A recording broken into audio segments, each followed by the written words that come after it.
वो डरते हैं। किस चीज से डरते हैं वो? तमाम धन दौलत, गोला बारूद, पुलिस के बावजूद वो डरते हैं। वो डरते हैं कि एक दिन निहत्ते और गरीब लोग उनसे डरना बंद कर दें। दोस्तों, कैसे हैं आप लोग? तो आज हम बात करेंगे हम कैसा इंडिया बना बैठे। बात करनी है कुछ ऐसे शख्सों की जो पिछले कुछ सालों से जेलों में बंद हैं। वो बंद इसलिए हैं क्योंकि वो गंदी राजनीति का हिस्सा नहीं है। वो एक आजाद हिंदुस्तान चाहते थे।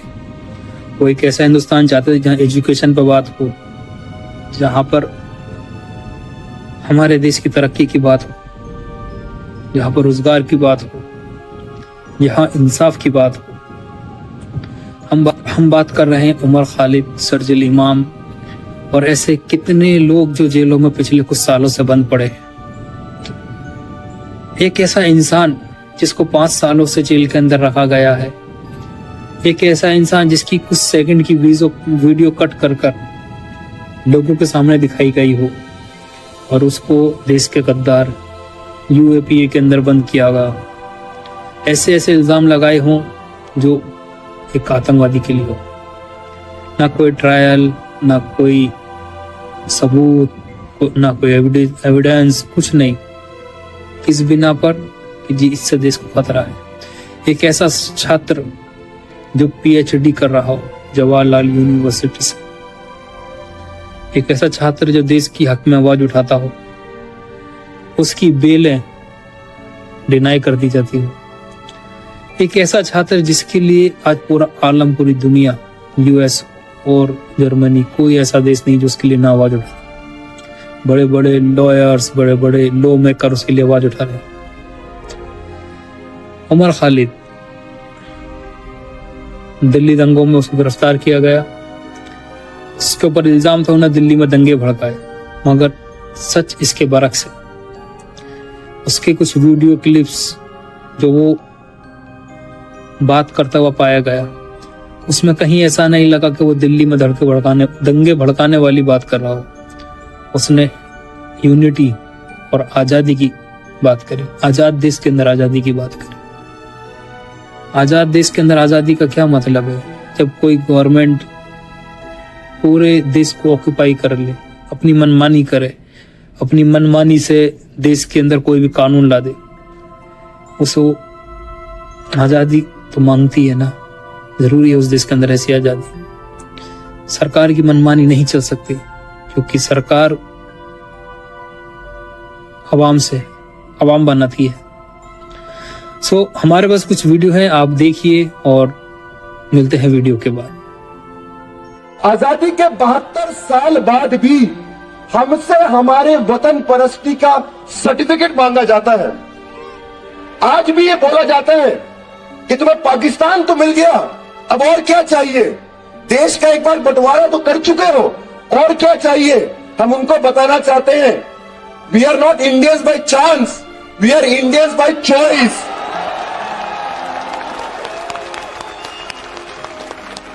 इस देश में हमारा होना हमारी वतन परस्ती का सबूत है। हमारा नेता मोहम्मद अली जिन्ना नहीं था, नहीं है। हमारा नेता महात्मा गांधी है। हमारा नेता मौलाना अबुल कलाम आजाद है। हमारे नेता बाबा साहब भीमराव अंबेडकर है।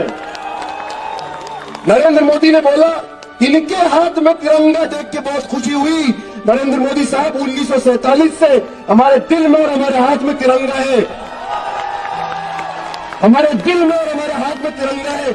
आपको आरएसएस के मुख्यालय पे 50 साल लगे थे तिरंगे लटकाने के लिए। आपसे वतन परस्ती का सर्टिफिकेट हमको नहीं चाहिए। जब तक इस देश में भाजपा और आरएसएस है, इस देश को कोई और बर्बाद नहीं कर सकता। हम इस देश की बर्बादी के लिए नहीं, इस देश की आबादी के लिए लड़ रहे हैं। लेकिन एक नारा तो जरूर रहेगा। और कुछ मीडिया वाले हैं तो उनको बोलूंगा, यहाँ जंग का मतलब संघर्ष है। भारत की नहीं, संघ की बर्बादी तक जंग रहेगी, जंग रहेगी।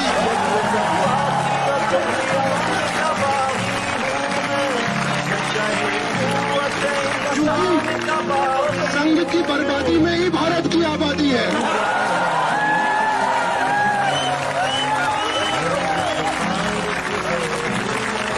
कल दोस्तों, आपने देखे ये सारे वीडियो। ये वीडियो के अंदर उमर खालिद, सरजिल इमाम और बहुत से लोग हैं। कन्हैया कुमार भी इसी प्रदर्शन का हिस्सा रहा है। मगर प्रॉब्लम क्या है, अक्सर लोग और अक्सर बड़े बड़े एडवोकेट्स ही कहते हैं उमर खालिद को एक बिना पर जेल में रखा गया, वो मुसलमान है इसके लिए। ये राजनीति इतनी गंदी हो चुकी है कि एक इंसान को बिना किसी एविडेंस के सिर्फ मुसलमान होने की वजह से 5 साल तक जेल में रखा जा रहा। वो जब भी बेल के लिए याचिका दायर करता है, उसकी बेल रिजेक्ट हो जाती है। क्या यही लॉ एंड ऑर्डर है? क्या देश में यही कानून है? कानून तो सबके लिए बराबर होना चाहिए था। देखते रहिए हमारे वीडियो ऐसे ही, और हमारे channel all in one India को लाइक एंड सब्सक्राइब करें, कमेंट में अपनी राय दें। तो दोस्तों, क्या कसूर है सरजिल इमाम का? क्या कसूर है उमर खालिद का? क्या मुसलमान होना इतना बड़ा गुनाह है? हम मुसलमान बाई चॉइस इंडियन है, बाई चांस नहीं है। याद रखना, हमने इस देश को चूज किया है, हमारे बड़े बड़ों ने इस देश को चूज किया है। बड़ी बड़ी कुर्बानियां दी हैं, दिल्ली से मेरठ सहारनपुर तक बड़े बड़े उलेमाओं की लाशें पेड़ों पर लटकी रही।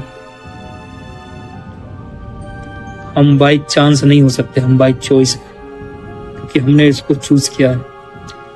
तो हमारी देशभक्ति का सर्टिफिकेट हमसे ना मांगे। हम इंडियन हैं, बाई चॉइस हैं, हमारी चॉइस से यही है।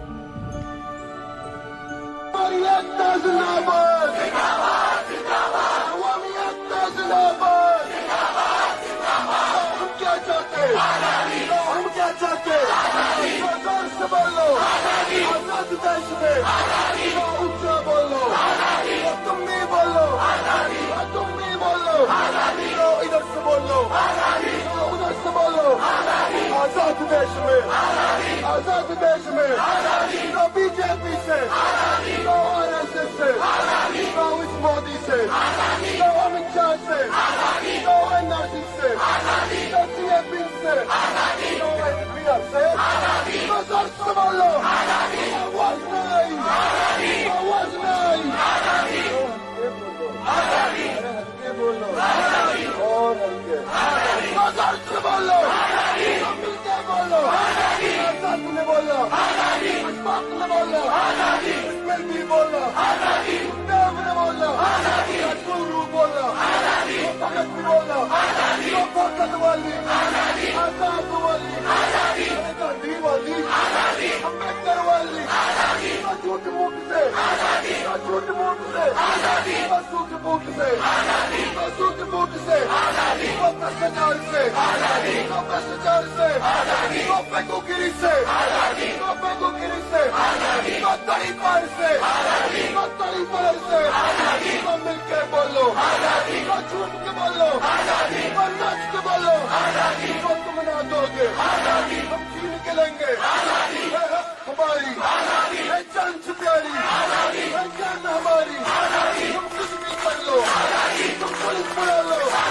तुम डंडा बोलो, तुम कैश लगा लो, तुम गोली बोलो, तुम जेल बना लो, हम नहीं करेंगे, अब नहीं करेंगे, अब नहीं करेंगे, हम नहीं करेंगे, हम लड़ते रहेंगे। मोदी तू सुन ले, मोदी तू सुन ले, भगवत भी सुन ले, भगवत भी सुन ले, बच्चा तू सुन ले, बच्चा तू सुन ले, हम लड़ते रहेंगे। हमारी है जान हमारी, है जान हमारी, है रुकी कंडक, बहना ने बोला, भैया भी बोला, है मांग रही पूरी महिलाएं मांगे, पुलिस भी मांगे, पुलिस भी मांगे, छात्र भी मांगे, दलित बोला, दलित बोला, आदिवासी बोला, आदिवासी बोला, मुसलमान ने बोला, मुसलमान ने बोला, किसान भी बोला, मजदूर तो देखो, ये शर्जील इमाम का वीडियो है और उनके भाई की एक बात सुनिए। जेल जाने के 9 महीने बाद दिल्ली दंगे हुए फरवरी 2020 में। वो बंदा जेल में है और उस पर दिल्ली दंगों के आरोप लगाए गए। ये कैसी नाइंसाफी। आप ये वीडियो देखिए। अस्सलाम वालेकुम रहमतुल्लाहि व बरकातहू। मेरा नाम मुजम्मिल इमाम है और ये शख्स जो आप देख रहे हैं ये हमारे बड़े भाई शर्जील इमाम हैं, जो कि लगभग 6.5 सालों से दिल्ली के जेल में बंद है। बहुत सारी बातें नियाज भाई ने बताई कि वो एक स्पीच 10 सेकंड की स्पीच चलाई गई हिंदुस्तान में, जिसमें बोला गया सम को काट देने की बात या फिर चिकन नेक की बात की गई और वो उसके बाद जेल गए। लेकिन मैं आपको बताना चाहूंगा सबसे पहले कि उनके कुल मिलाकर 8 केसेस किए गए उस भाषण के बाद, जिसमें 7 केसेस थे उस भाषण की वजह से, जिसमें वो बेल पे बाहर हैं। और इलाहाबाद जो अलीगढ़ का हाईकोर्ट होता है, इलाहाबाद हाईकोर्ट ने बेल देते वक्त लिखा कि शर्जील इमाम ने कभी देश तोड़ने की बात नहीं कही, किसी को हथियार उठाने के लिए नहीं कहा, ना ही किसी से दंगा फसाद करने के लिए कहा। ये किसी मीडिया ने नहीं दिखाया। अब सरकार ने देखा कि शर्जील इमाम ने जो बोला उसके बाद वो तो अब इस तरह के ऑर्डर आ रहे हैं, फिर तो बाहर आ जाएगा। पूरे 9 महीने बाद जेल जाने के इन पे दिल्ली दंगा का आरोप लगाया गया। दिल्ली दंगा होता कभी 26 फरवरी 2020 हमारे भाई साहब ने दिल्ली पुलिस के सामने खुद को पेश किया है 28 जनवरी 2020। मतलब मैं 1 महीने पहले से जेल में हूँ और 1 महीने बाद दिल्ली में दंगा होता है, लेकिन उसके सारे इल्जामात मुझ पे डाले जाते हैं। बंदूक के हम दहाने पे हैं, हमको मालूम है हम निशाने पे हैं, हमको मालूम है हम निशाने पे हैं। उमर खालिद को पहली बार एंटी नेशनल बुलाने वाले मीडिया थे। उमर खालिद मतलब दंगों का पोस्टर बॉय। एकदम झूठ वाला शो आप देख रहे हो। Was there not a lot of anger? Yeah, of course. सबको सब पता है। Everybody knows why they are in jail. They are in jail because they are our future leaders. पढ़े लिखे हैं। This government is afraid of them. And yes, they are Muslims. Omar Khalid has made 6 attempts to get bail and he's been unsuccessful every time. तो सारे जहां से अच्छा हिंदुस्तान हमारा गाते गाते हंसते हंसते जेल चले जाएंगे, लेकिन इस देश को आपको बर्बाद करने नहीं देंगे। मैं एक हिंदू हूँ इसीलिए यहाँ आया हूँ। मुसलमान होता तो सिर्फ फोटो में आता। सोचने वाली बात यह है, क्या एक रेपिस्ट को बेल मिल सकती है? एक स्कैमर को बेल मिल सकती है? एक मर्डरर को बेल मिल सकती है? उमर खालिद को क्यों नहीं? शर्जील इमाम को क्यों नहीं? क्या देश के अंदर कानून इतना अंधा हो गया है?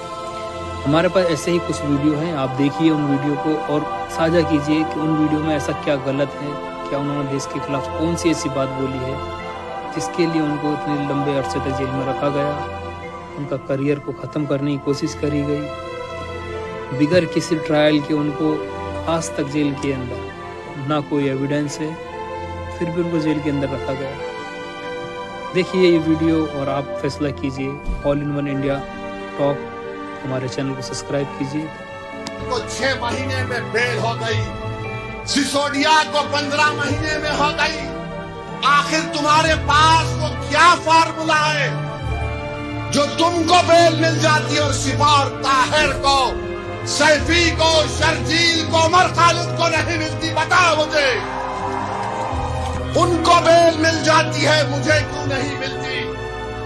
उनकी माएं खुश हो जाती है, उनकी पत्नियां खुश हो जाती हैं, उनकी औलाद खुश हो जाती है, तो शिफा और ये तमाम बच्चों ने क्या गुनाह किया था कि हमारी बेल नहीं होती है? क्यों नहीं होती? और फैसला आपको करना है। वो बच्चे क्या किए बताओ, जो 5-5 साल से जेल में आ, जो तमाम नौजवान। Process has become the dam punishment. ऐसे मेरे भाई ये पैगाम देना पड़ेगा, उन हुकूमतों को पैगाम देना पड़ेगा जिन्होंने उस गंदे कानून में हमारे बेटे और हमारे भाइयों को जेल में डाल दिया। बताइए कोई इंसानियत है? और ऐसी वीडियो देखने के लिए हमारे चैनल को सब्सक्राइब करें। मिलते हैं नेक्स्ट वीडियो में।